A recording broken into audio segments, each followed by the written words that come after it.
When we look around, all the people that we see seem to be out there, quite real, and each of them has their own individual personality and their characteristics that appear to us to be very fixed. So whoever they appear to be today, we think that is who they are, always have been, always will be.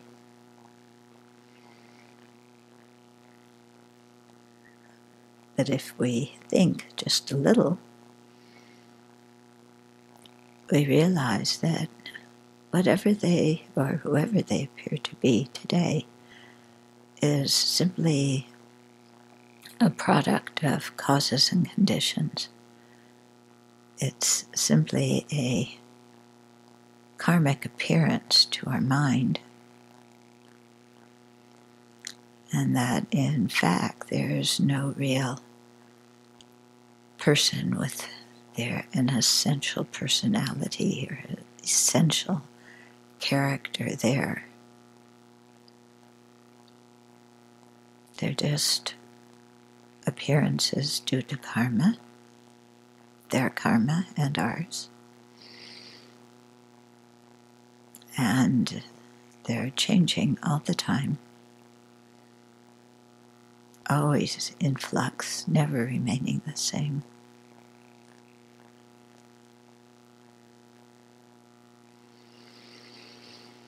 So although their characteristics, their individual characteristics, being tall or short, happy or sad, those things are changing quite readily.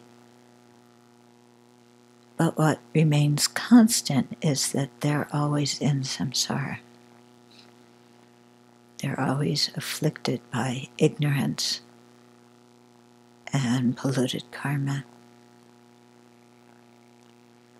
They're not free.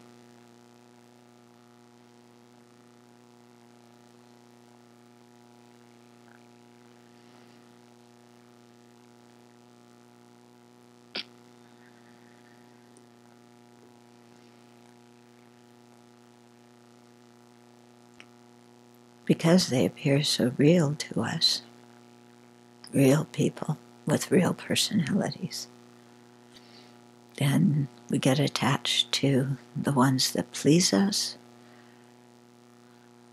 We can't stand the ones who get in the way of what we want.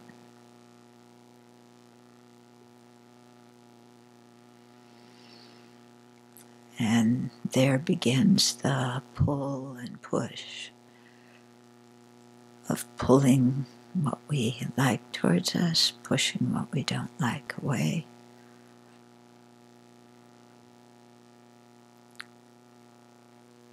Always fighting with what are simply appearances to our mind.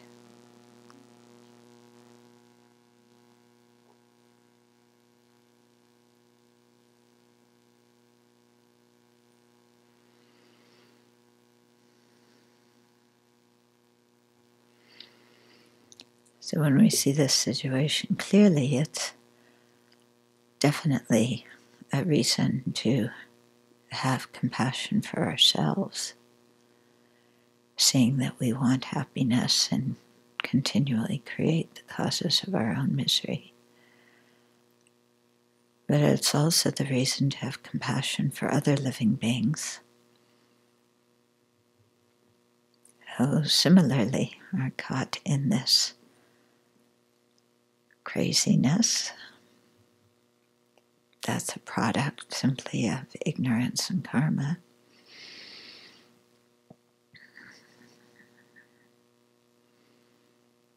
And then use that compassion to generate the wish to gain the wisdom that will liberate us, and the skillful means that will enable us to be of great benefit to other living beings. And so we generate bodhicitta.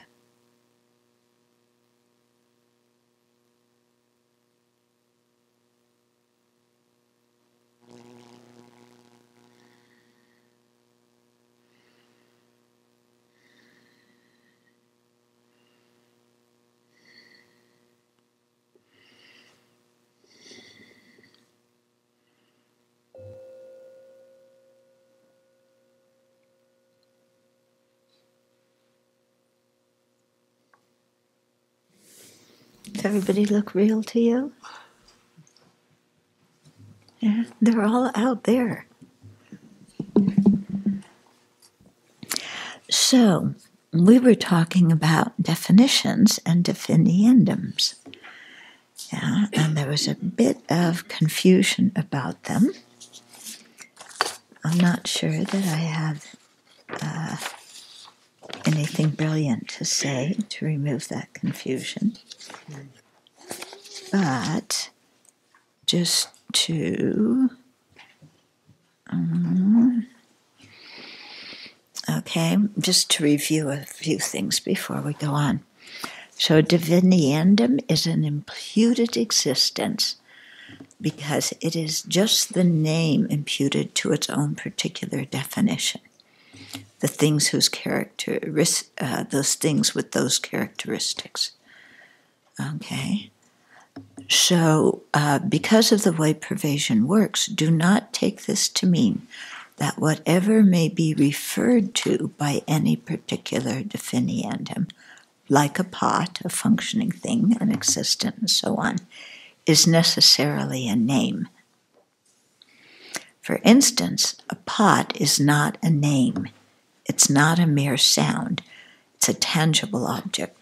However, the word pot is a name or a conventionality commonly accepted as meaning something along the lines of a bulbous flat-bottom water holder. Okay? So it's a little tricky because, the definiendum is something that's, the name is imputed to the object. Yeah, but a pot, for example, is that that thing, that substantially existent thing that is bulbous and holds water. Okay, and then a definition can also be called characterizer. Yeah, or that which is characterized. To identify the essential characteristics of that defining phenomena. Okay?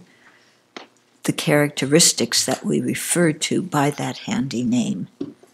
Okay, so the name is pot, but the object is the flat-bottom bulbous-faced water holder. Okay?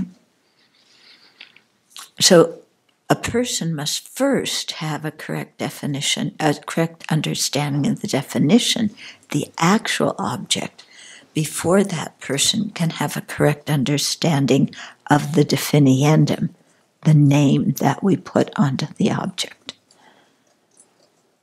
Okay, so we have to kind of know what the object is, and then we learn the name to associate that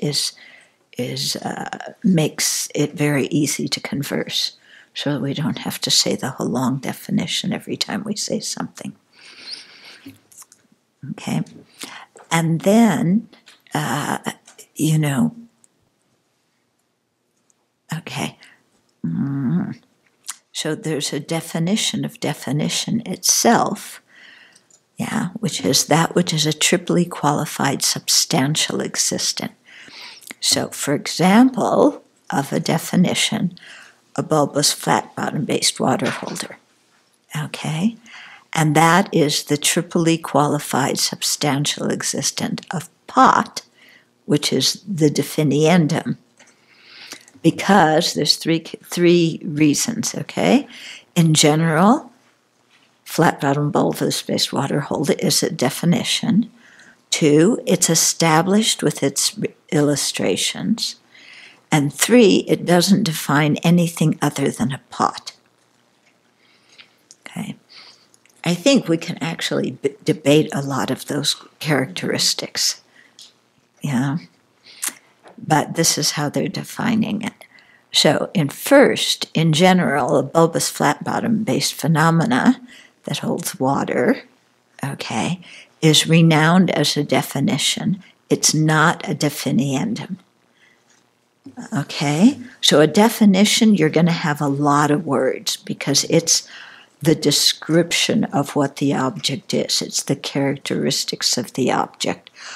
When you have a definiendum, it's going to be like one word, at the most 2 words. Okay, so just remember that. That's very helpful for discriminating one from the other. Okay, because the definiendum is what you are imputing to that definition. So it's going to be something shorter so that you don't have to say the whole definition all the time when you're referring to the object. Okay. So then the second, we're talking about the definition, the flat-bottom bulbous-based water holder.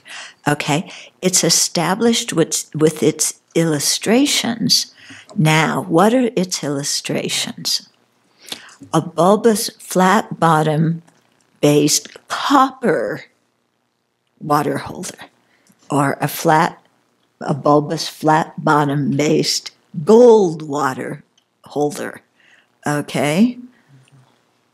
So that's the definition.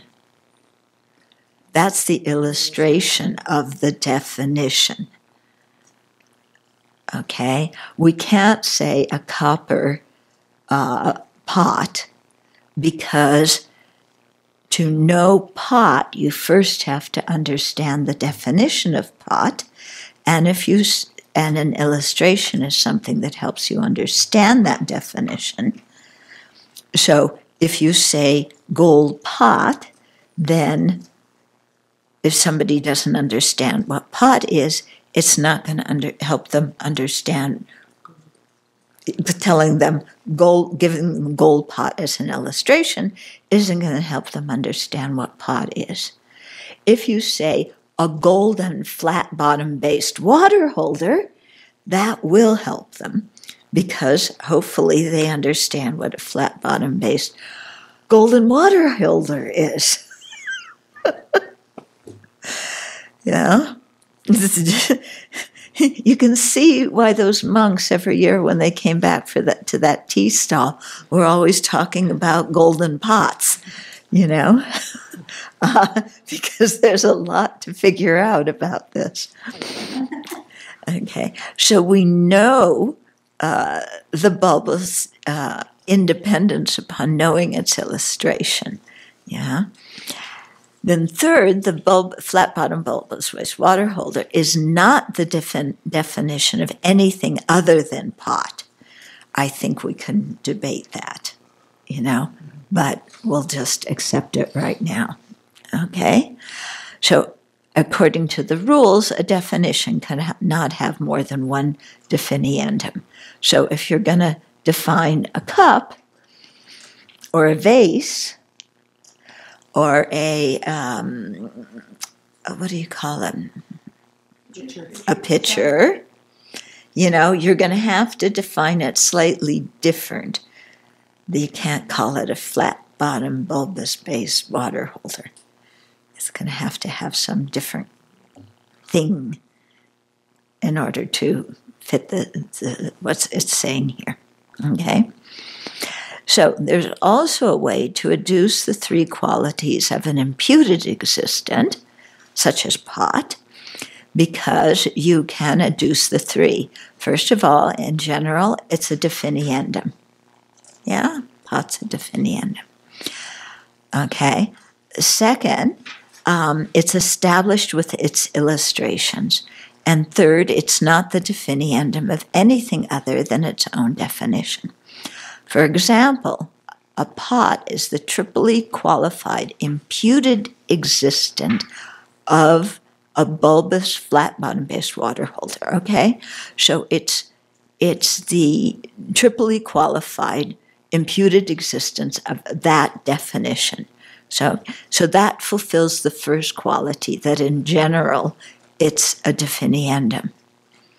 Okay? 2, it's established with its illustrations, such as gold pots, copper pots, and so on.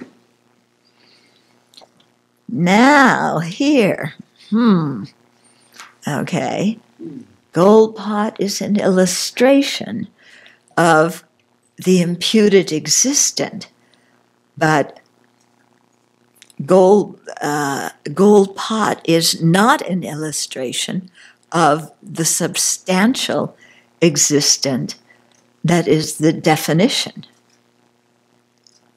But gold pot is a substantial existent in this system. Put it on the Geshe list. Okay, and it's not the definiendum of anything other than a bulbous flat-bottom-based water holder. Okay, so both definitions and definienda are established with their illustrations, which are essentially observable existents that exemplify or illustrate what is being named or what is being defined.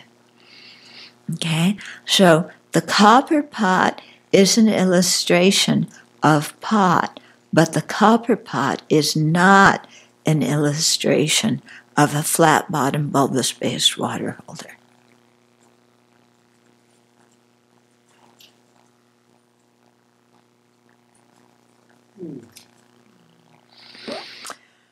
Okay, so recall, so an illustration is defined as that which serves as a basis for illustrating the appropriate definiendum by way of its definition. Okay, so that means that gold pot serves as a basis for understanding pot by way of its definition. That doesn't seem to fit. Anyway, it's on the Geshe list. Recall that, as explained in this system, a person must ascertain a definition, the actual object, before that person would be able to ascertain the proper meaning of its definiendum. In the same way, a proper illustration must be something that a person might have ascertained without necessarily having ascertained what it illustrates. So how you could ascertain a copper pot without ascertaining pot? Put it on the Geshe list. Don't ask me. Okay. But a copper flat-bottom bulbous-based water holder illustrates the definition.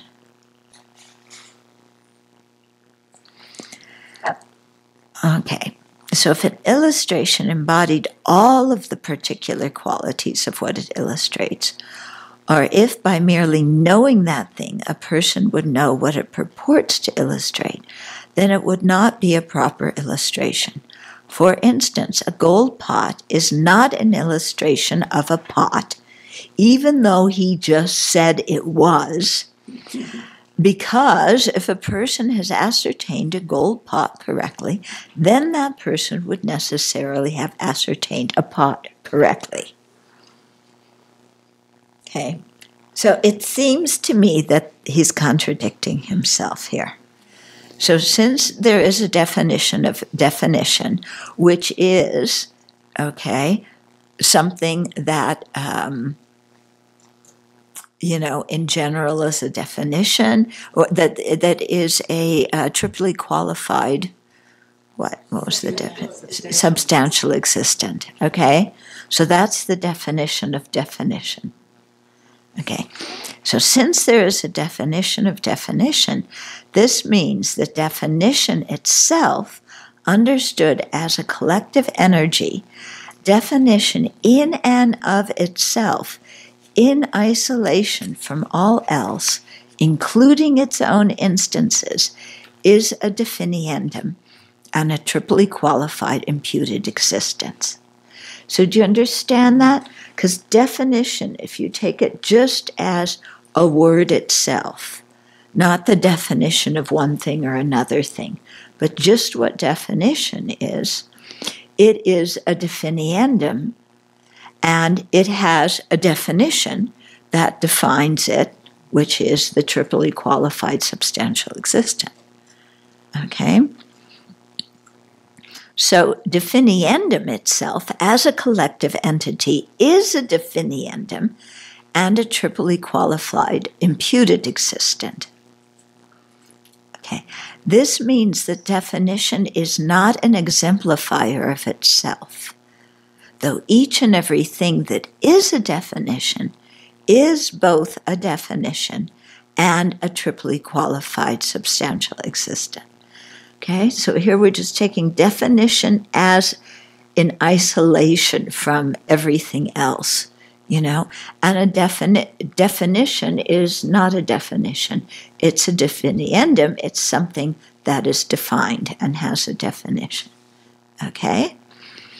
Definiendum, so a definition does not exemplify itself. Definiendum is a definiendum because it has a definition, so it exemplifies itself. Okay, as for the definitions of these two, the triply qualified substantial existent is itself a triply qualified substantial existent.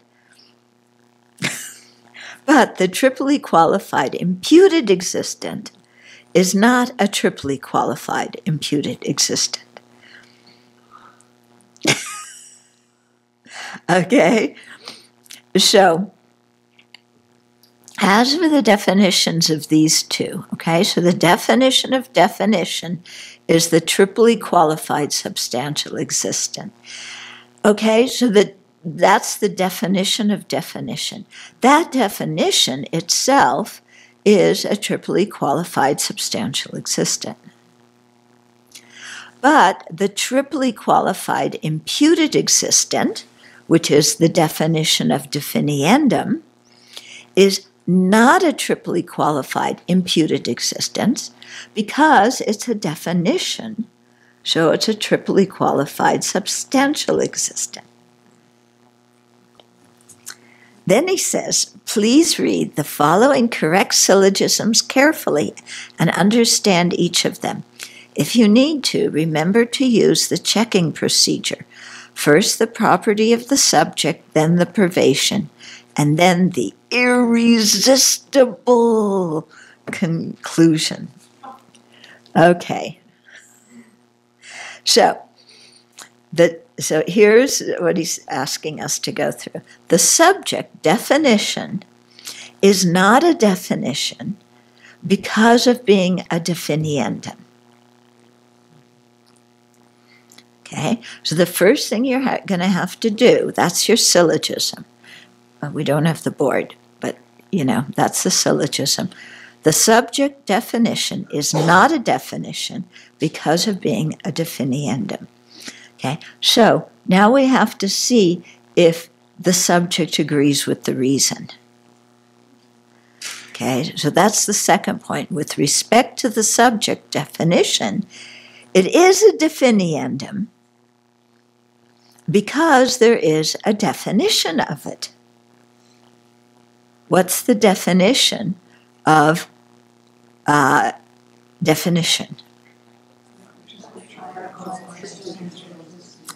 A triply qualified substantial existent. Okay? So it is a definiendum because there is a definition of it. Yeah? Then, with respect to the subject definition, there is a definition of it because the triply qualified substantial existent is the definition of it. That's what we just said. Okay. Then, the subject definiendum is a definiendum because of being the definiendum of the triply qualified imputed existent. Okay? So the word definiendum is, or not the word, the object definiendum, is a definiendum because of being the definiendum of the triply qualified imputed existent. Okay? Then the subject, the triply qualified substantial existent, is a definition because of being the definition of definition. You got that? And, okay, then the subject, the triply qualified imputed existent, is not a definiendum because it is a definition. Did I skip? I skipped 6, okay. The subject, the triply qualified imputed existent, is a definition because of being the definition of definiendum. And the triply qualified imputed existent, the subject, the triply qualified imputed existent, is not a definiendum because of being a definition. Then the subject, the triply qualified imputed existent, is not a triply qualified imputed existent because of being a triply qualified substantial existent. Yeah, why is it a triply qualified substantial existent? Because the definition of a definiendum. Yeah. Okay. And then the subject, the triply qualified imputed existent, is a triply qualified substantial existent because of being the triply qualified substantial existent of definiendum.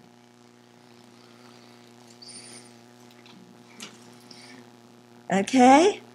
Once you get it, it's not so hard, but you just have to, focus on it a little bit. Yeah, and like I said, it's very helpful to remember if there's a bunch of words, those words are going to be a definition, they're going to be a triply qualified substantial existent. If there's one word, it's going to be a definienda, and it's going to be a triply qualified imputed existent. Okay? So it is unusual to have something that does not exemplify itself. Whew, good. This is an exception to the rule, okay? It does not exemplify itself in the normal way as color, or a color, is a color, or as functioning thing, the collective entity is a functioning thing. Okay? So color is a color, functioning thing is a functioning thing, but definition is not a definition. But definiendum is a definiendum. However, in the beginning, Buddhist reasoning and debate, they come up with several of these. Okay? They are curious, but that is not the point. Rather, they are stressing the difference between two types of statements: statements of qualities and statements of pervasion. Remember those? Yeah. First, definition is not a definition, but every definition is a definition. Okay? Definition is not a triply qualified substantial existent, but every definition is a triply qualified substantial existent. that which is a triply qualified imputed existent is not a triply qualified imputed existent.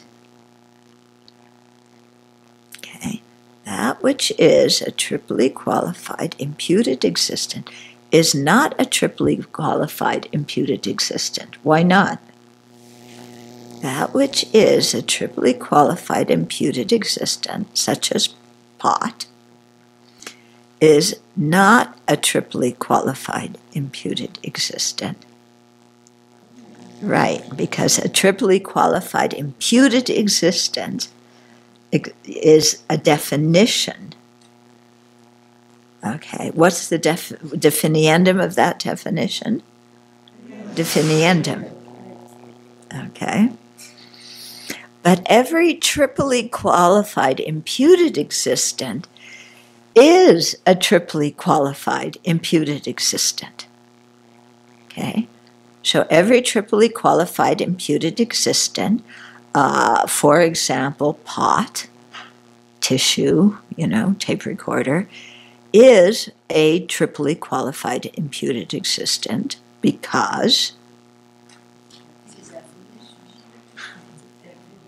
it's a definiendum. Okay? Yeah.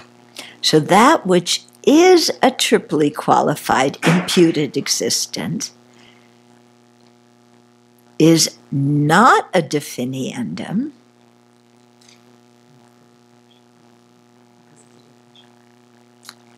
Okay, that which is a triply qualified imputed existent is not a definiendum, but every triply qualified imputed existence is a definiendum. Okay. But usually when it says that which is, it's referring to an instance of that. But that's the definition in this case, isn't it? Okay, these statements may not be particularly profound, really, but it is very important to note clearly how they stress the differences between statements of qualities and statements of pervasion. So what is a statement of quality and what is a statement of pervasion with these examples? The definitions of these definiendums, such as that which is a triply qualified imputed existent, is a statement of qualities, and statement of pervasion is every triply qualified imputed existent. Yeah. Okay. No. Okay. Let's go through that again. Okay. So if we take one of these statements, that which is a triply qualified imputed existent is not a definiendum, but every triply qualified imputed existent is a definiendum. So if we say that which is a triply qualified imputed existent is not a definiendum, that's a statement of qualities. Okay, because it's telling you a quality of that triply qualified imputed existent. But every triply qualified imputed existent is not a definiendum. It is a definiendum. That's showing the pervasion. That one you have to sit on a little while. Okay. Thus, definition is a definiendum, but not a definition. Definiendum is a definiendum, but not a definition. Okay? The triply qualified substantial existent is a definition, but not a definiendum. And the triply qualified imputed existent is a definition, but not a definiendum. Okay? It should be clear, should be. Yeah, you have to go over it a few times. It should be clear from these facts that definition and definiendum, understood as abstract singulars, are mutually exclusive. Okay? Which means that there's nothing that is both a definition and a definiendum. However, even though they exist only in relationship to each other, definition and definiendum in general do not have the relationship of a definition and its definiendum, and are not mutually exclusive.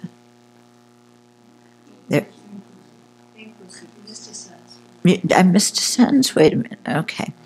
So let's go back. It should be clear from these facts that a definition and a definiendum, understood as abstract, that definition, just take out the A, definition and definiendum, understood as abstract singulars, are mutually exclusive. There is nothing that is both. Okay? So definition is not both a definition and a definiendum, because it's a definiendum. And definiendum is not both a definition and a definiendum, because it too is a definiendum. Okay? Each and every particular definition is mutually inclusive with its own definiendum. Okay? So pot and flat bottom bubble space water holder are mutually inclusive. Why? Yeah, they have the 8, whatever you call them. What do you call them? Doors of privation. Yeah. Uh-huh. I thought you couldn't just say they have all 8 doors of privation because, for example, existent and established space and their definitions are also, they also have the 8 doors of privation. So you have to also include that they have, they are established in the relationship of a definition and definiendum. Right. Yeah. That's an important quality. And that they have their own illustrations. Okay. Yeah. So just because two things are mutually inclusive does not mean they exist in the relationship of definition and definiendum to each other. Okay. However, even though they exist only in relationship to each other, definition and definiendum in general do not have the relationship of a definition and a definiendum, and are not mutually exclusive. So if you've got mutually inclusive, okay, which means they are mutually exclusive. Okay, so there's no common locus of the two. So that's when you talk about the two of them as singular abstractions. Whatever is the one is necessarily not the other. I'm talking about the abstractions, because there is no one thing that is both a definition and a definiendum. Definitions are not themselves definienda, for they are not in turn defined. They may be described or explained, but they are not defined by their own definitions.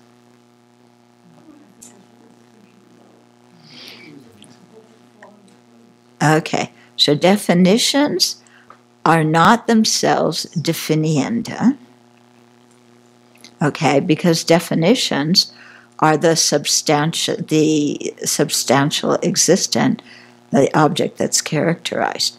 Okay, for they are not in turn defined. You can't define a definition. Okay? So you can't, the definition of any object, you can't define that definition because, a flat bottom bulbous based water holder is a definition. It has no definition itself. Okay? So they, meaning definitions, may be described or explained, but they are not defined by having their own definitions. Okay? One of the most important points of emphasis in Buddhist reasoning and debate is the effort to identify the essential characteristics of phenomena and to measure the extent of those phenomena. Okay? It sounds easy, and kind of identify the essential characteristics, know what something is, and measure the extent. What does this thing cover? What is included in this thing? Okay? So it sounds like it shouldn't be too hard. Yeah? But when you start debating something, you can get really tangled up because, is this object, is it included in the range of what this definiendum is, or is it outside of it, or what really is the definition of this thing? Okay, you think you know what it is, but when somebody asks you for the definition, you go, and when somebody pulls out an example and says, oh, is this included in the definition or not? Then you go, ho. Yeah? And so this is what they fight about in courts. Yeah? This is what you argue about in court. Yeah? What is the definition of something? And does a certain thing fall within the range of whatever that object is? And that's what the whole thing going on in Washington is all about. Yeah, what thing? Obstruction of justice. Yeah, collusion got thrown out, but everybody was saying beforehand it's not a legal term, so you can't define it. But obstruction of justice, is it? What does obstruction of justice mean? And then what is included within obstruction of justice? We hear the name obstruction, and we have some mental image of what it means. It means that somebody's trying to be fair and somebody else is interfering with it. It sounds simple, but it's not so simple, is it? Yeah? And then, so you're trying to define all that, see what the range of that term includes. And then you have to figure out if it's politically wise to make a big deal about that, or if it's politically better to forget about it. Yeah. The Republicans have forgotten about it. They know it's better to forget about it. The Democrats are agonizing. Okay? And so, what we're studying here is very applicable to what is going on in our world. Yeah? And it sounds so incredibly simple when you just, make it this thing, make it this. Yeah? You're arguing over definitions and over, the range of the definition.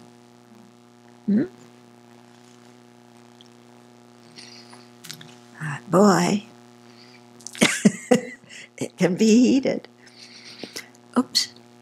So one of the most important points of emphasis in Buddhist reasoning and debate is the effort to identify we said that, essential characteristics of phenomena and to measure the extent of those phenomena. The debaters report the definitions as given in the text and then analyze each component to ascertain its purpose.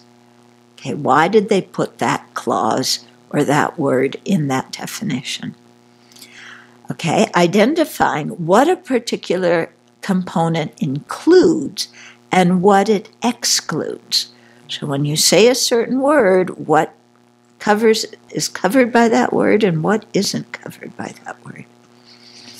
Also, the debaters consider alternative definitions to determine whether or not they stand up. So you can argue a little bit about what the actual definition of something is. Yeah. This helps them understand something of the differences between their own and other systems and prompts further reflection on the topics. And so you may remember when we were studying tenets, the definitions of ultimate and conventional truths changed a lot between one school and the next.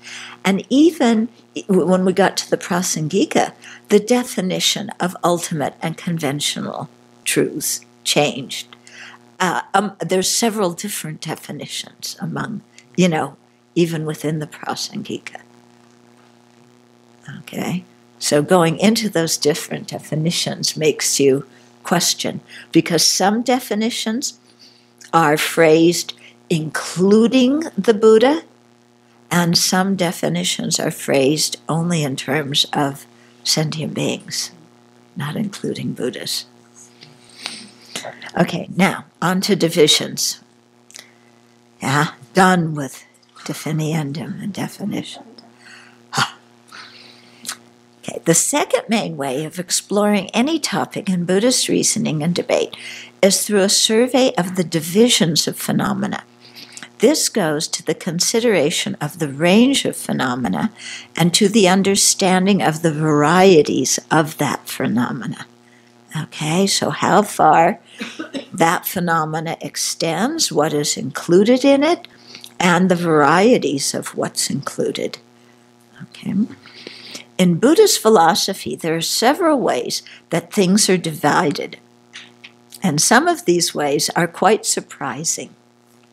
So, this, I remember, who was it? Sharpa Rinpoche said, symmetry is stupid. Because as Westerners, we come in with an idea of how divisions of something are made. And in the Tibetan debating system, they divide things sometimes in very different ways, in ways that we wouldn't call a proper definition, but a division, but they say is.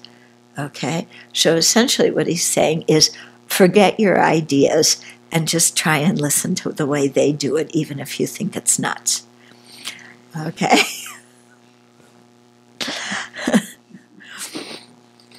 Okay, we normally think of a division as a process of segmenting something into its component types so that everything is included in one or another of those types. Nothing is found in more than one of those types, and nothing is left over. Yeah? So if you're going to have a division of cars, okay, we think of all the cars. All the cars are going to be in one or another of the divisions. Okay. All of the none of the cars is going to be in more than one of the divisions, and there's not going to be any cars that are left over that are not any of the divisions. So if we're going to divide the kind of cars, every car is going to have a place where it belongs. Okay? That's, if somebody says classify cars, that's what we think, isn't it? Okay? Wrong. Okay, so this is like the division of integers into even numbers and odd numbers. Every integer is either even or odd, but not both. Although that kind of clean division is found here, there are at least 4 ways that phenomena are divided in Buddhist sources. So this is very helpful to learn at the beginning of your studies, because otherwise, when you start studying the ornament of clear realization or something else, you get really confused by the way they make the definitions. Divisions. Also the definitions.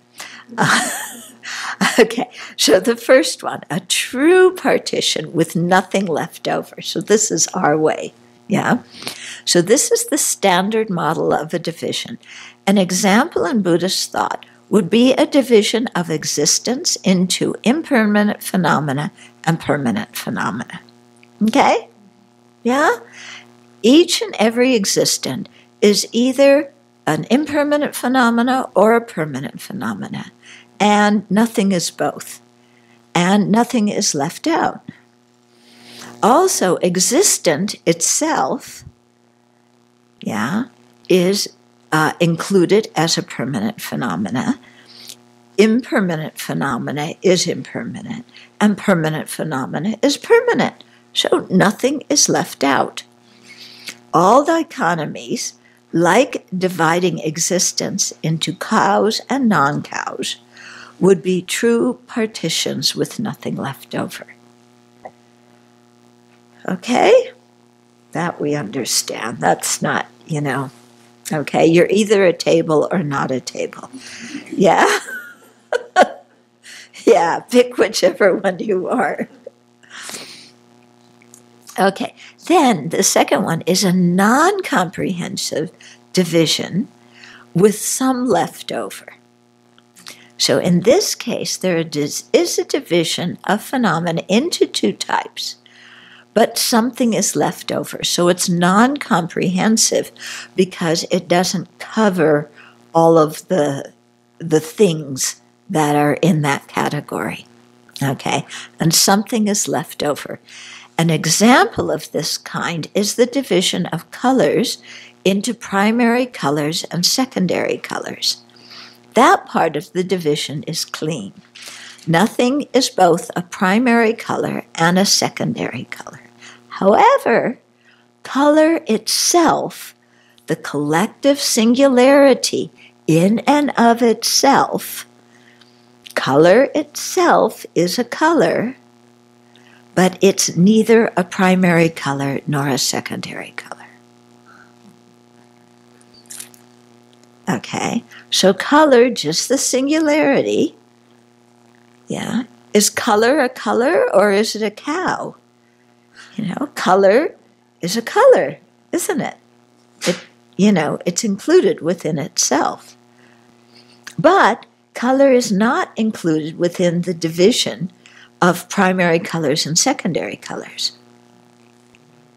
Okay, so you have a division, that doesn't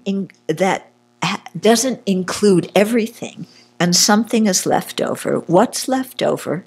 Color. Okay, so this kind of division might also be called a non-exhaustive division, even though you get exhausted thinking about it, for it does not exhaust all the possibilities. Can you think of something else that is like that? What would be another example where something is left out? I don't understand how color is a color. Color is not a color. No? What is it? It's a definiendum. Is it definiendum? But color as, a thing, as a substantial existent, is color. Color is a color. What color is color? Well, it's not a primary color and it's not a secondary color. So that's why it's left out. Because color, when we're dividing colors, doesn't, it includes more than the specific primary or secondary colors. No, it does. Yeah. Color is an example of color. It would be hard to say color, is not a color. Well, that's what she just asked. Any color. Maybe, it's any color. Okay. Well, think about it. See if you can come up with another example. Yeah. If you divided shapes into the various categories, like triangles or squares or whatever, or animals into the various types, you could exhaust all the different ones, but animal or shape itself wouldn't fit into one of the categories. Oh, that's true. Yeah. Animal is an animal. Animal is a singularity, is an animal. But it wouldn't fit into the category if you divided all the animals into different things. You know, what types of animals. Okay, a division in name only. In this case, there is a nominal division, but everything is included into one of the divisions. This is the one you love the most. We're going to make a division, okay, into multiple things, but actually everything's included in one of the divisions. So why in the world are you making the divisions if everything's included in one of them? Okay, there's a purpose. An example of this kind would be the division of objects of comprehension into manifest phenomena and hidden phenomena. Okay, recall that at least in this system, manifest phenomena are mutually inclusive with impermanent phenomena, and hidden phenomena are mutually inclusive with existence. Okay, because a hidden phenomena in this system is anything that can be talked about with a conception. Okay? So everything that exists, including all the manifest phenomena, are hidden phenomena. So thus, this is a division in name only. It's called a division into manifest and hidden, but it's only called a division. It's in a division in name only. Okay, the division is informative, but it's not a real partition because everything's going in one of the boxes. But the point of that division is everything that doesn't fit into the other box. That makes the difference between the two divisions. Say that again.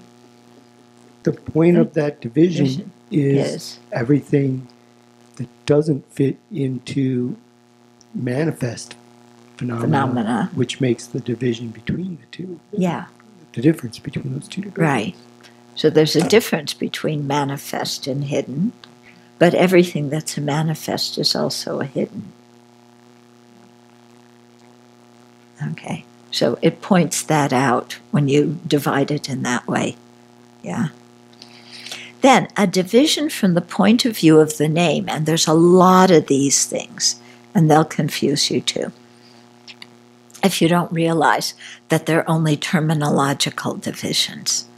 Okay, that's another name for this. In this case, there is a division of things that are called by the same name, even though some of those things that are called by that name are not real examples of that. Okay? Yeah. Well, just look at how we use words. Somebody is kind to us and we say, oh, that person's a bodhisattva. Are they really a bodhisattva just because they were kind to us? No. But we put them in that box and we say that, but it's not true. Okay, I think hopefully other people realize that. Or maybe they are a bodhisattva, but yeah. Okay. For instance, there is a division of things that are called valid or reliable cognizers into three: persons, scriptures, and consciousnesses. Okay, remember when we talked about reliable cognizers, there's three kinds: persons, reliable scriptures, and reliable consciousnesses. Of these three, only consciousnesses can be reliable cognizers. Okay, because a scripture is not a cognizer, and a person is not a consciousness that cognizes either.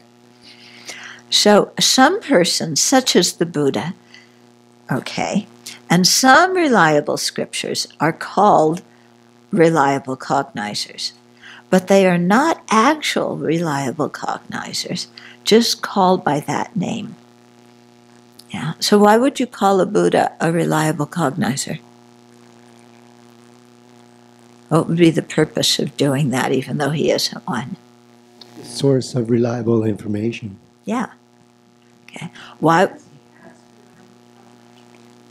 Yeah, he has reliable cognizers, and he's a source of reliable information. What about a scripture? Why is that? Would that be called a reliable cognizer, even though a scripture doesn't cognize anything? Yeah, same reason. It's the source of reliable information. The Tibetan term and the Sanskrit term actually say nothing about cognizer. Pramana and Sema, they don't actually mention cognizer. Oh, that's true. Yeah. So it's only in English that we put cognizer, but it's actually not there in those languages. So yeah, maybe it's less confusing. Yeah. Well, but they would define what Sema is. Yeah. You know, using the word cognizer. Yeah. Okay. So such a division is sometimes called a terminological division. When there is a division of this kind in the Buddhist literature, it is always identified as a division from the point of view of the name, because the Buddhists recognize that this is not a real division, like the first case above. Can you think of another example of a terminological division? Yeah. One of the first times when I was at the Abbey, I was told to go get the fish. And I was like, where's the pond? Yeah, it took me a long time to realize that it was the implement. Yeah, so if you're going to divide fish, there's... Yeah, that's a good example of something that's going to be left over if you divide fish. The wooden fish isn't going to go into your, you know. I mean, would you consider it a fish, or would you say it's only a terminological name? Yeah, I mean, well, yeah. What about mouse? Is that terminological, or no? That is a mouse. If you look up the word mouse, it has multiple definitions. Even though he says in here that every definiendum has only one definition. There's examples that contradict that. Okay. Yeah. You know what is another one? Is conventional bodhicitta and ultimate bodhicitta. Okay, is ultimate bodhicitta bodhicitta? Why not? Well, why isn't that bodhicitta? Yeah, it doesn't fit the definition. What's the definition? With two aspirations, okay. So that's a terminological one. There's many more.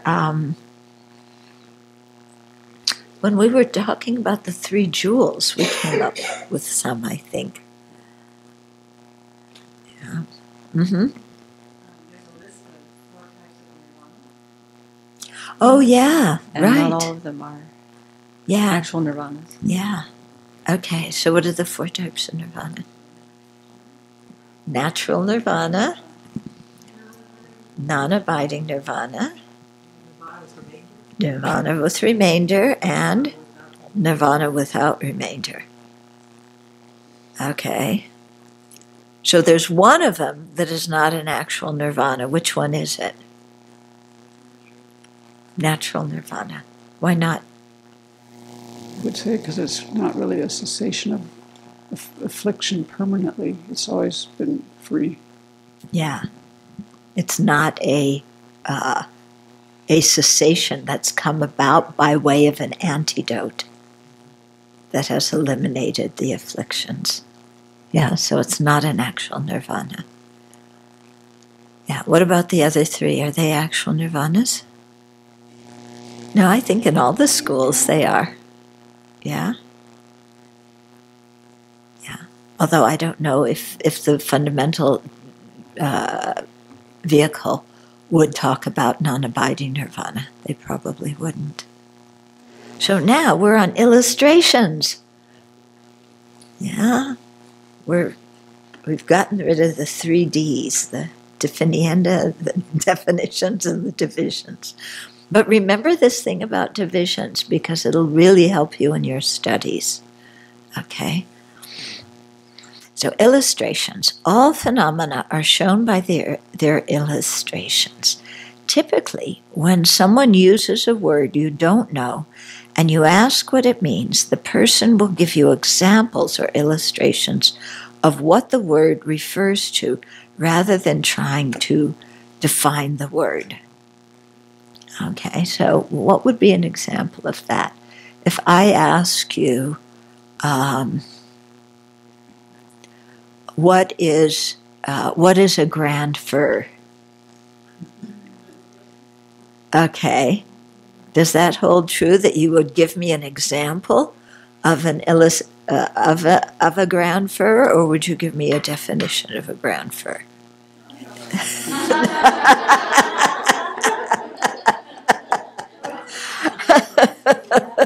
The Doug fir, yeah. If we were near a grand fir, I would show you one. Or if there was a tree that you were very familiar with, I could suggest that as an illustration. But otherwise, you wouldn't really be able to do it. Yeah. Unless you wanted to totally describe it, but yeah, you might say, it's a big tree that has, short needles that are kind of whitish on the bottom and rounded, and they're flat on the twigs. Yeah. Yeah. Okay, so we might describe it too. Yeah, or if you're out there, Yeah. You couldn't point to a small grand fir, because that would be an instance of it, not an illustration. No, but an instance can be an illustration. Not always, but it can be. I thought instances and illustrations were two separate things. They are, but it doesn't mean that one thing can't be both. Nun and woman are two separate things, but you're both. Yes, I am. Okay. But isn't this the thing, that an illustration is not the object itself? It leads you to that. So that's why pot can't be an illustration of a gold pot can't be an illustration of pot, because. But if something is there and you point to that object, you're pointing to a substantial existent and saying that is an illustration. You're pointing to an instance of it. You're not pointing to an illustration of it. But I think that is an illustration. Why wouldn't it be an illustration? Venerable children, because it's just like when they give I think an easier example for me is when they talk about, when you're trying to describe what a functioning thing is, and then they start pointing to this and that and that, and they use that as an example in the text. These are all instances of functioning things, but they could serve as an illustration of one. But it illustrates the qualities of a functioning thing, and that tree illustrates the qualities of a grand fir. But it is a grand fir. There's a difference between me pointing to a laptop and saying this is a functioning thing than me pointing to a Doug fir that is a Doug fir, because this is a subcategory. I don't understand the totality of functioning thing by just understanding this. Yeah, but when you point to a specific grand fir, you don't necessarily understand the totalities of all the grand firs, because, they're all different sizes and shapes and different. We know all the different ages of that. Mm-hmm. I'm unconvinced. Okay. Yeah? I think if you were to say gold pot, and people would have to know what a pot was for it to work. Mm-hmm. But if there was a gold pot sitting here and I pointed at it and said that, mm-hmm. I'm not using gold pot, the definiendum, as an example. Yeah. I'm using the actual object as an example. Objects and saying that's an example of a pot. So if I pointed over to the forest over there and said, that grand fir, that's a grand fir, and you didn't know which one I was pointing at, then I'm doing the same thing as saying gold pot. But if I'm pointing at a tree and you know which tree I'm pointing at, then I'm no longer using the definiendum grand fur. I'm using the actual object. And so I think that is an illustration. Yeah. Yeah. Just before Venerable Lamsel's question, when Venerable Losang and Venerable Semke were describing a Doug fir, would that be like a definition of a Doug fir? Or grand fir? I don't know. Grand fir and Doug fir are different. Different. Yeah.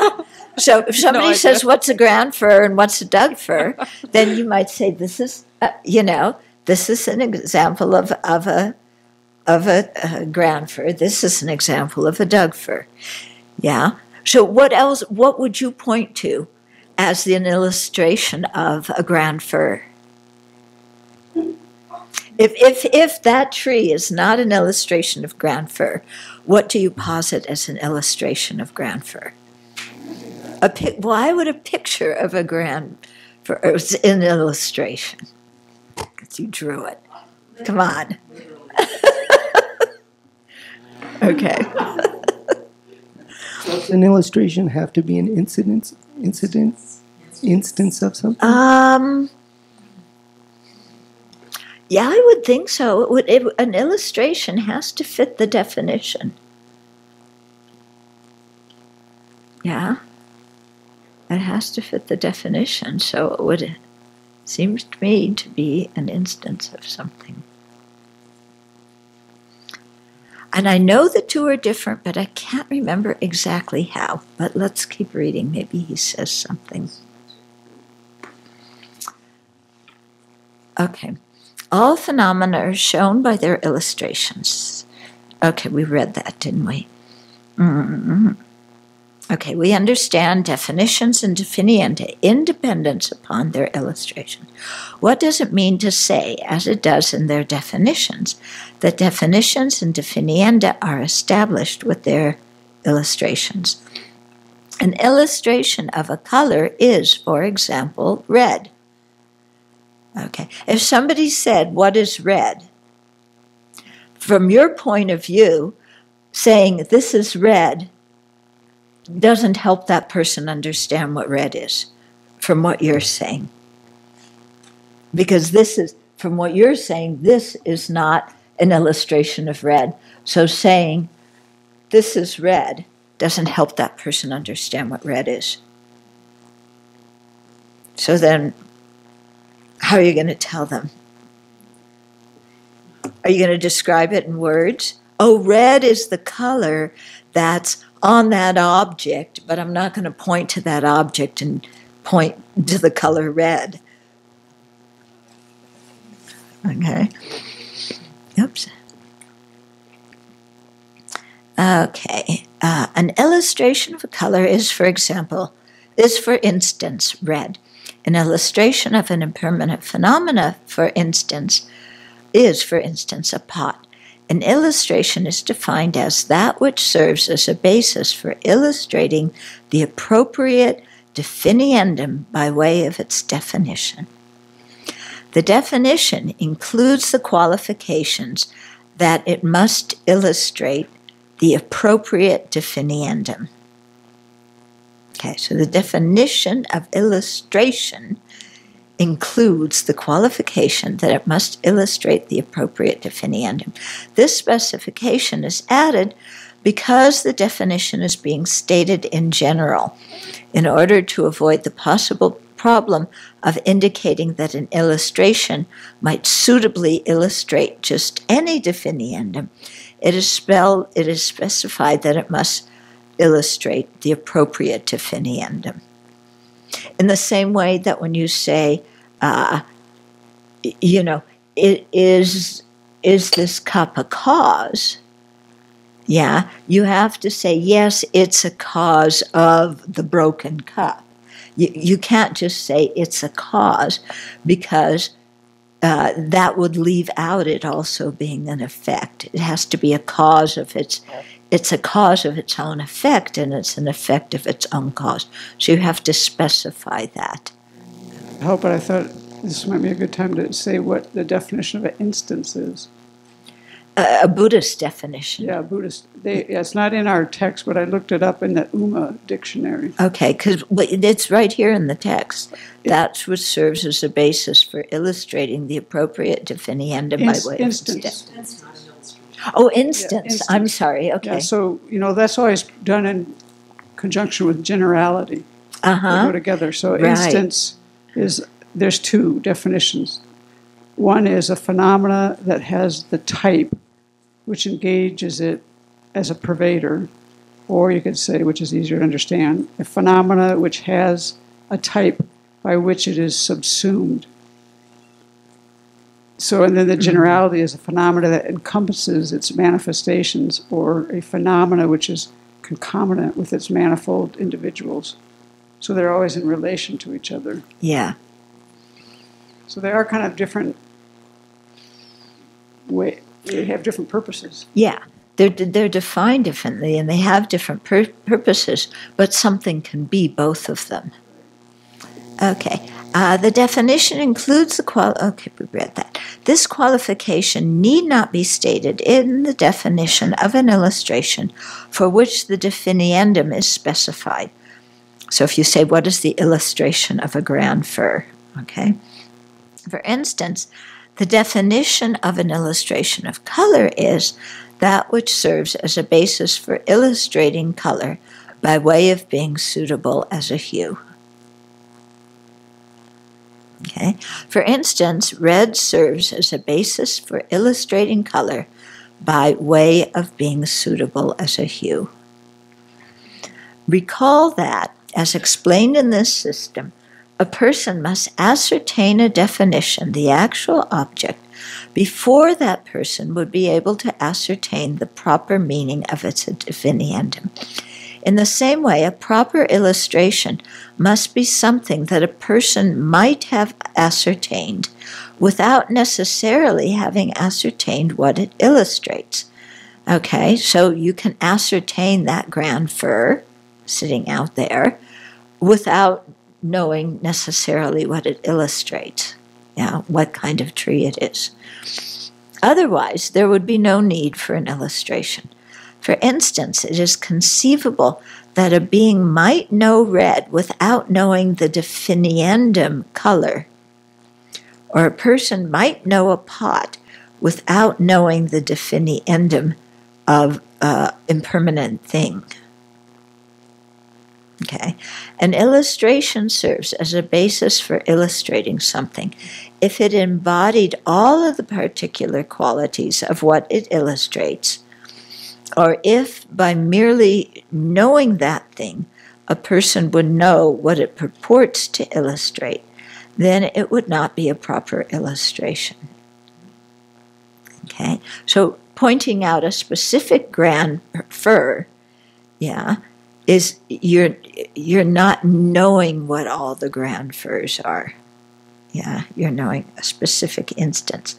An illustration must serve as a basis that is able to cause one to know something. For instance, a gold pot is not an illustration of a pot, even though in the previous chapter he said it was, because a person and even though in the time in the previous chapter previous to that he did say this, because if a person has ascertained a gold pot correctly, then that person would necessarily have ascertained a pot correctly. You see, you would have to understand pot in order to understand gold pot. However, a bulbous flat-bottom gold phenomena able to hold water is a suitable basis for illustrating what a pot is. So we could say, this is a pot. And we could say, this is a pot. It fulfills the definition. What do you think? Ring the pot?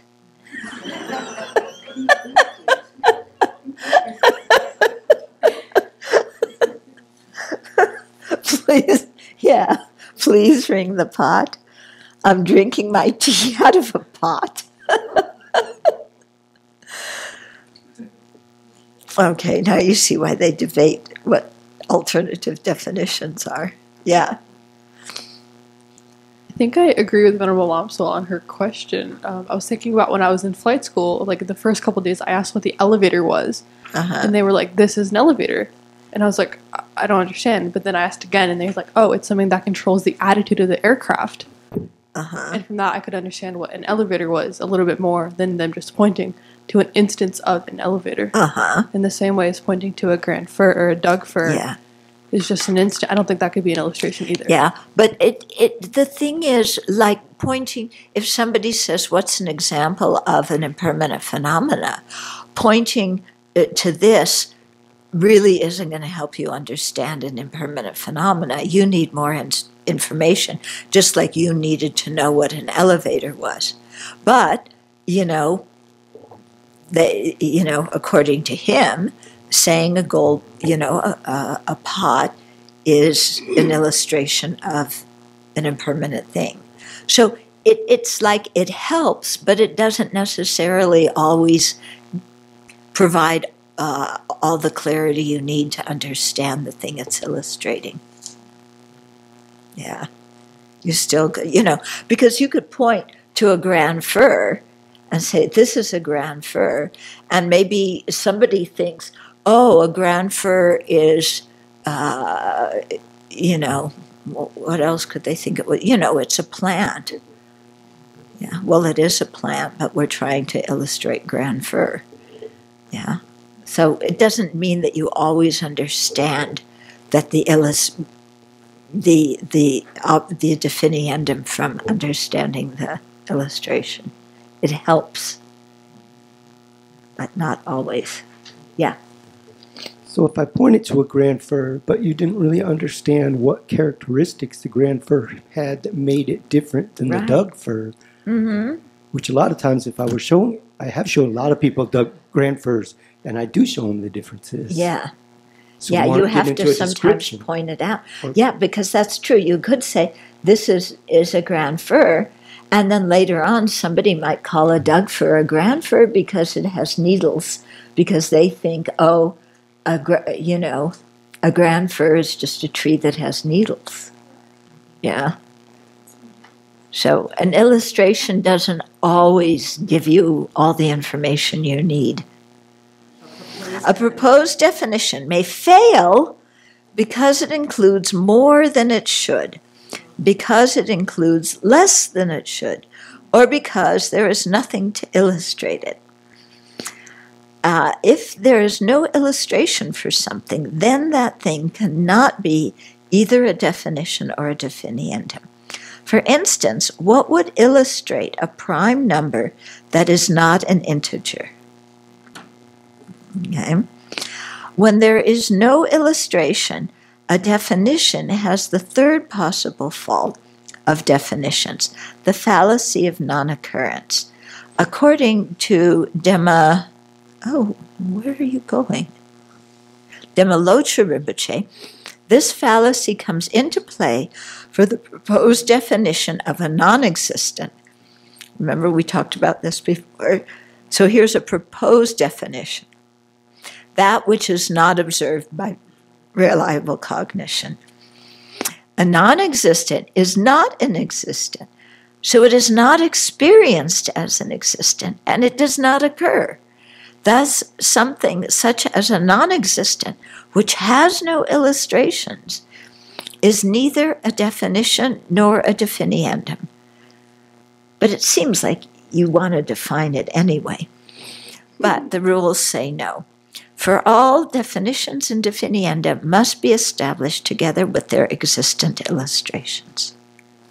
Yeah. So we should try this week to be aware of, different divisions of things. Okay, like if I say, what's the division of pratimoksha ethical restraints? What kind of division is it? And what are the divisions of it? Huh? 7? 8. Okay. Yeah. Okay. Yeah. You know the 8? Yes. Okay. What's another one? Wouldn't that be a division, a non-comprehensive division with some left over because pratimoksha, ethical restraints, wouldn't fit into one of the 8 categories itself? As a pratimoksha restraint, seems like it would be. It's division of pratimoksha restraints. Would apply to all categories if you think of it in that way, like car, it would book, tree. Right, car is a car. They're all. It would drive you kind of crazy, wouldn't it? Okay. So let's change the definition of. Yeah, it's true. Yeah, because car is a car, but car isn't one of the specific types of car. Okay, so it's a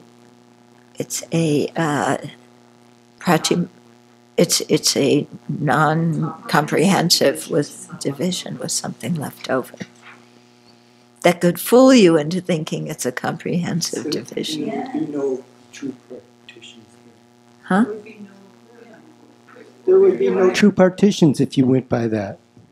Look at his example of true partitions. What are they? Yeah, existent and permanent thing where... Existent and permanent. Yeah. Okay. Okay. So... Yeah, so those are fewer, far between. But maybe it... Yeah, cow and non-cow.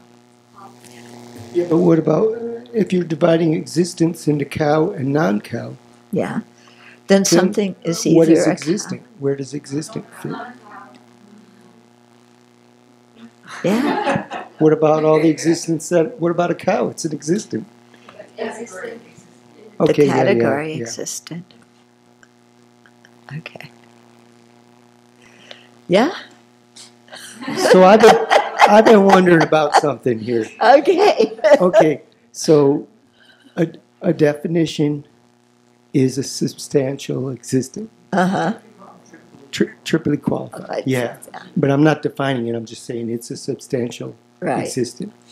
And a definiendum is an imputed existent. And in this system, they would equate those with an ultimate truth and a conventional truth, respectively. In some conditions, they do. In this system, they have a few different meanings for substantial existent and a few different meanings, or at least a couple of definitions for imputed existent. Do they have definitions in his book here? I don't know if they have the other ones in there. But, for example, usually substantial existent is